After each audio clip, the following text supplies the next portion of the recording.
It is recording. My name is Kennedy. Hello, how are you guys? My name is Kennedy, and I am in a studio just looking to dwell out some financial topics or, whatever comes to mind. The one question right now that comes to mind is what is the best financial advice that I have received so far? The best financial advice that I feel like I've received so far is from actually the Bible. It's from Dave Ramsey. I don't know the scripture off the top of my head, but it's borrower the borrower is slave to the lender, and that really put things in perspective for me. It's because number one, I've never heard that in Sunday school. They always, Moses and what is it, Job and Exodus and Easter and all of that jazz that they teach in church to kids at the very beginning. But you really don't see the church talking about money a lot.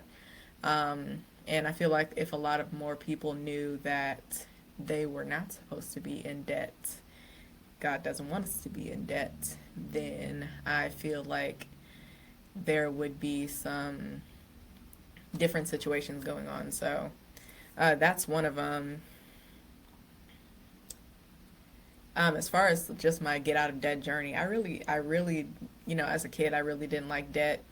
This is peak Capricorn kid. I always didn't really. I was always like concerned about not owing people and just not owing people in general. Like it doesn't really have anything to do with money, but more so the fact that I don't like owing people anything. I like for things to be fair and clear and straight, and um, just going back to the Bible example, not being a slave to anybody. So I've always not liked that, but you grow up, things happen, people tell you what to do, go to school and make money, and then they don't tell you about the debt part. They don't tell you that about interest rates. They don't tell you about these things that if you were able to have more information about it, many of us wouldn't have gotten it. I feel like the worst financial decision that I ever made was getting in a car loan. So I have a current car loan. My car loan is about, okay, so the initial loan, well, let me start off with the car itself. First, I have a 2021 Hyundai Elantra. It's a very nice car, I'm not complaining. It has all the gizmos and gadgets and all that jazz. I really got screwed on this deal, like screwed. And so the first, so first and foremost, the car was itself was $25,000, I think, if I can remember that correctly, either 26 to $25,000. And then on top of that, they gave me a loan. No, it was $28,000. So the car, 2021 Hyundai Elantra, the car loan itself was about $28,000. At this point, it was a year old, so 15,000 miles on it. So it was pretty new, I would say. So yeah, they gave me a loan for $28,000 is what the car was going for at the time, and then the interest rate was 10%. I didn't know. I didn't know. I really didn't. I signed up for stupid. I really did. And then they got me on a loan for $31,000, and I put $2,000 down. I didn't. My mom did. But so the loan itself was $31,000 was the total for the loan, and the payments on the car is $595. So if you actually do the math, like I should have, again, I was young. I was, what year is this? 2022. 24 years old. I was just happy to have a car. I just wanted a car. Um, Yeah, 10%, 10.13 if we want to be exact. Percentage rate on a $31,000 loan with a $595 car payment every month. You're looking at around, if you do the round numbers, let's just add this up real quick just for the payments alone. Oh, and I'm on the hook, I forgot to say, for 7 years. So let's go ahead and put that puppy in the calculator. 595 times 7 year period. So that would be 72 months. No, I'm lying.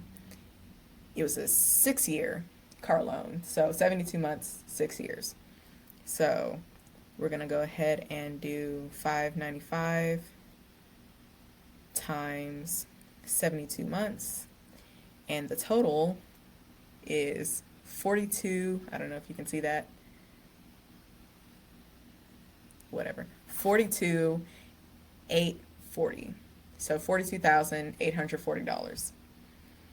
Mind you, the car, the original loan for the car was $28,000. So if I had paid cash, the car would have been $28,000 at the time, and which would leave me for on the hook for an extra 14,840 just that I was just signed up for, basically. And then, mind you, they also don't tell you this, car values go down like a rock. Like a rock. So I keep track of my car notes and car loans now because I'm trying to get out of it. So I know now that the present value of the car, if I were to sell it myself for, on, private seller, the highest that I've seen them go for right now in 2024 is about $15,000.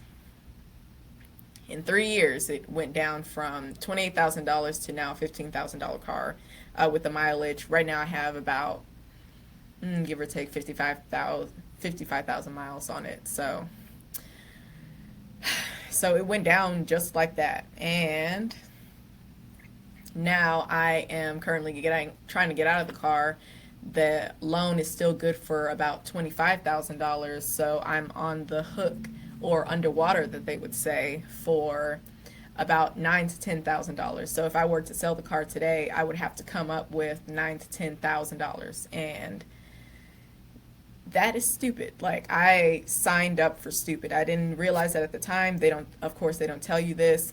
It all makes sense when the dealer labels it out or whatever, but it's just not worth it. It's worth it to, if you're first starting off, just to get a beater car that is good and mechanically sound. It doesn't have to be the prettiest thing. And then number two, you save up. Do never, never, never, never pay for a car loan. You're signing up for stupid. It's the most depreciating asset that we will probably ever purchase in our entire lives. I would highly suggest that you do not take a car loan, because it's just not worth it. And you're going to end up, let's just say for my example, oh, that's not a lot. Oh, I can afford that. What could you do with an extra $595 a month? You can put that into stock. You can save it. You can put that into a fund for an actual car that you want. Oh, but no, you want to sign up for stupid and get an actual car loan. And all of that money is now being taken out of your paycheck every month. And this is how we end up going paycheck to paycheck.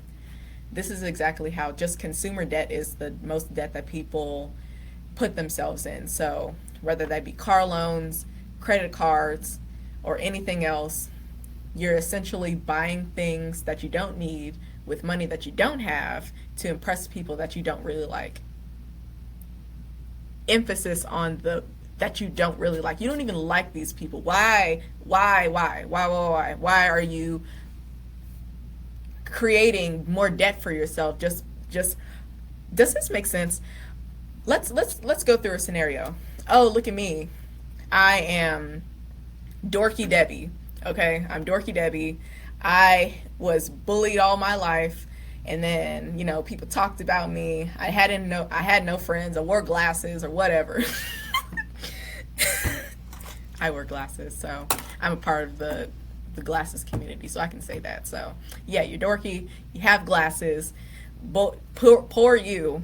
So now all of a sudden, Dorky Debbie grows up, and she's out of school, went to college, got a nice job. Let's say the job pays $60,000 a year. Dorky Debbie has been tormented all her life, and now she wants to show them. She wants to show them she wants this nice car and this nice house and, whatever things that Dorky Debbie can put to herself to make herself feel important, because so many years she didn't feel important because of how people treated her. So now Dorky Debbie went out and bought all this stuff on debt and on credit cards and things like that, trying to make her feel important. She got all the bags. She got the Fenty, the Louis, the Gucci, the everything like that, just to impress these people, because she wants to really sock it to all of the people that talk bad about her. But does that really make sense? Let's replay that scenario. You're going to pay U.S. currency for a bag and for a car and for a house to impress people that you don't like. You don't even like these people. You don't like these people. So you're going to spend your hard-earned U.S. dollars on stuff that you don't even like. You're just buying this because, oh, it'll make you feel important. Oh, that doesn't make sense to a monkey. It doesn't make sense to a monkey. Like, why are you buying stuff to make yourself feel important, to impress these people that you don't even like? You don't even like these people. Like, you don't even like these people. Why are you spending money? And moral of the story is, Dorky Debbie, these people aren't even worried about you. These people have gone on with their lives. They got married, got pregnant, having a family, and they're living rent-free in your head.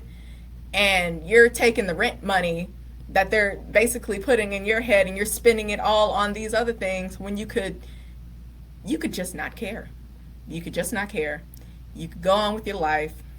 You know what you could say if you were to, oh, well, I still feel down about myself. My name is Dorky Debbie. My name is Dorky Debbie, and I feel bad about myself because all these people talked about me. Get out of debt. That's how nobody, like, there is over half of the U.S. population is in debt. If you want to make it seem, or if you want to take these people and, really make a difference and, say, oh, I'm doing better or whatever. And if you want to really sock it to these people that said that you would never be anything and that always, called you names or whatever, get out of debt. Do something that people don't do and people that wish they could do, and go and live your life. Live your life debt-free. Don't buy these things that nobody cares about. Nobody cares about your car. Nobody cares about your new Louis bag. Nobody cares. Guaranteed. You can go all over the world searching for something that was within you all along. Not to sound like a Disney princess, but you're going all around the world buying all of these things to make yourself feel important, when the real thing that you need can't be bought. The real thing that you need is your own self-confidence. You need to tell yourself that I am important. I am, who I say that I am. I'm not going to buy these things solely because other people like it and because it'll make me feel important. Buy stuff that you like. Buy stuff that you want, that you don't have a second thought of somebody, going and saying, oh, Dorky Debbie has a new Louis Vuitton bag. She must be important. Nobody's ever said that in life. Nobody ever said that in life. That nobody's worried. Dorky Debbie, if you what you truly need is a healing. You need to be healed from your trauma of people telling you that you aren't going to be anything, and you have to look internally within yourself, because what you're really buying all these things for is actually free. I'm going to say that again. What you're buying to make yourself feel important is not going to, you can't buy importance. The importance comes from within. The importance comes from how you feel about yourself inside, and not trying to impress people that don't even remember you, don't even like you, you don't like them. Why are you trying to impress them? Doesn't make any sense. So that is my rant for today. Tune in. I'm going to put this into a reel, and we're off. Skippity.